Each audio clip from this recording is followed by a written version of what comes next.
How to fix Vanguard out of compliance with current system settings error.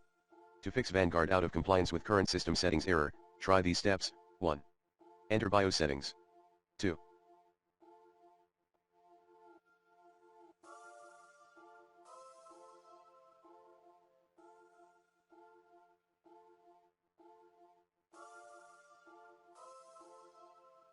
Search, then enable secure boot in your BIOS. 3.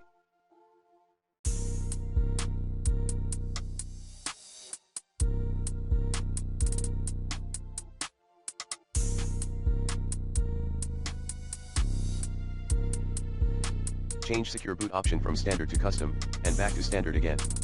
4. Save the change.